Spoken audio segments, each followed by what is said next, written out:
fundamental assumptions of that science still underlie a great deal of psychological thinking, in behaviorism eminently, but also to a large extent in official psychoanalysis. Indeed, one might say that psychoanalysis is based on Newtonian mechanics and, in fact, could be called psychohydraulics. Not that that analogy is altogether inappropriate, because there are certainly respects in which our psychic life flows and exhibits the dynamics of water. But of course we want to know what kind of water, and for the scientific naturalism of the 19th century, the basic energies of nature were considered to be very much inferior to human consciousness in quality. Ernst Haeckel, a biologist of that time, would think of the energy of the universe as blind energy. And correspondingly, it seems to me that Freud thought of the libido as essentially blind, unconscious energy, embodying only a kind of formless, unstructured, and insatiable lust. This is a generalization. Some modification in that thinking is, of course, possible. But the tendency is to regard all that which lies below the surface of human consciousness as being less evolved, because you must remember that this was also the time of Darwin's theories of evolution, of seeing the human mind as a fortuitous development from much more primitive forms of life, coming forth by purely mechanical processes, by natural selection and by the survival of the fittest. And therefore, man was in general seen as a fluke of nature, an embodiment of reason, emotion, and values, for which the more basic processes of nature had no sympathy and about which they did not care. If, therefore, the human race is to flourish, we must take charge of evolution. It can no longer be left to spontaneous process, but it must be directed by human ingenuity, despite the fact that although our brains are capable of dealing with a colossal number of variables at once, our conscious attention is not. Most people cannot consider more than 3 variables at the same time without using a pencil. And this shows that in many ways the scanning process of man's conscious attention is very inadequate for dealing with the infinitely many variables, the multidimensional processes of the natural universe. However, a serious attempt has been made, and scientific naturalism issued in a fantastic fight with nature, in this whole notion of the conquest and subordination of nature, which has, as a matter of fact, very ancient, non-scientific and biblical origins, with the idea of man as the head and chief and ruler of nature in the image of God. And the time has now dawned upon us all when our attempts to beat nature into submission are having alarming results, because we see that it's very dangerous to mess around with processes that we don't understand, that have enormous numbers of variables, and we begin to wonder whether we hadn't better let well enough alone. At the same time, although I said that Western psychology had more in common, or more common interest with Oriental religion than it does with Western religion, there is a sense in which psychiatry and psychotherapy are becoming the religion of the West. Psychoanalysis has much in common with the forms and procedures of institutional religion. There is, for example, apostolic succession, the passing down of mana, of qualified power to practice therapy from the father-founder, Sigmund Freud, through his immediate apostles, to an enormous company of archbishops and bishops,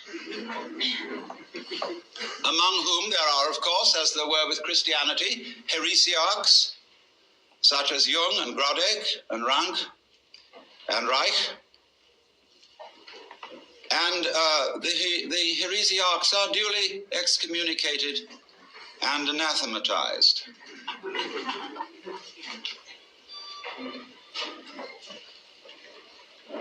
There are rituals, as there are also rituals with religion. There is the sacrament of the couch. There is the spiritual discipline of free association. There is the mystic knowledge of the interpretation of dreams.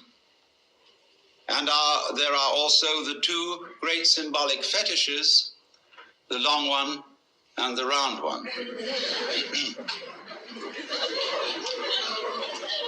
Now, it's extraordinarily easy to make fun of all this. And we must not forget that we owe a tremendous debt to Freud, if for nothing else than pointing out that much of ourselves of which we are aware in terms of the conscious ego is not really ourselves. It is something superficial. However we define its nature, it is superficial. And the realities of human life are not under the gaze of its scanning process, at least not in the ordinary way. And that was a tremendous revelation. There's no question about that. But one sees troublesome signs when the doctrines and processes of psychiatry, psychoanalysis, and so forth become officialized. And I think Thomas Sass, in his books, The Myth of Mental Illness and The Manufacture of Madness, is pointing out something extremely important to us, which is that, in effect, the psychological official of today is the priest, and that he is beginning to exercise the same sort of controls over human life as were exercised by the church in the Middle Ages. So that a professor of psychiatry at Columbia or Harvard or Yale medical schools has today the same sort of intellectual respectability and authority as the professor of theology at the University of Toledo or Padua would have had in the year 1400. Now you must realize that the theologians of those days not simply believed in their cosmology and the theology, they almost knew it was true in the same way that our scientists know certain things to be true. Despite the fact that they change their opinions very often, while they hold them, they have in effect the force of dogma, as witness the anathematization of Velikovsky for his uncomfortable ideas. And therefore, there are heresies existing today which are persecuted in the same way as heresies were persecuted by the Holy Inquisition. But fine, here we go. And they are persecuted out of kindness, in exactly the same way that the Holy Inquisition persecuted heresy out of kindness and deep concern for human beings. That is unimaginable to us, but it was so.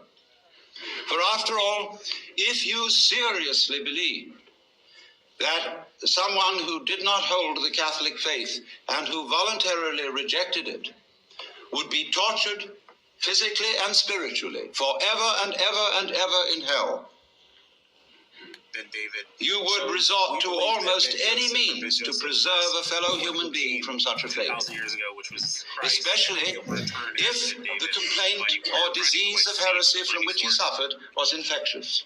Actually, it doesn't.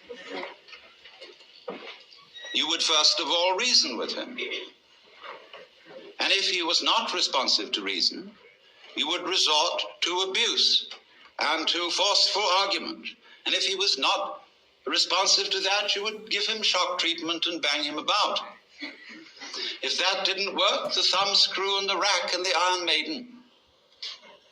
And if that didn't work, as a last desperate resort, you would burn him at the stake in the pious hope that in the midst of those searing fires he would think better and make a last act of perfect contrition, and so be rescued from everlasting damnation.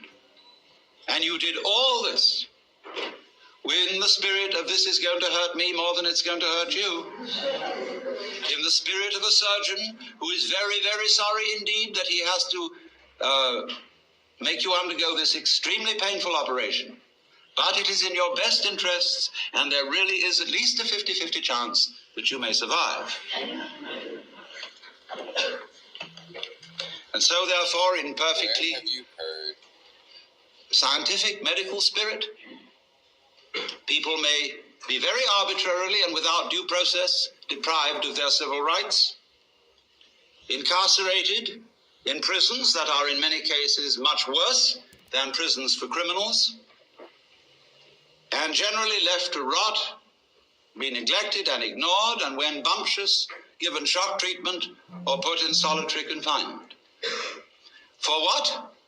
Because they have unorthodox and heretical states of consciousness.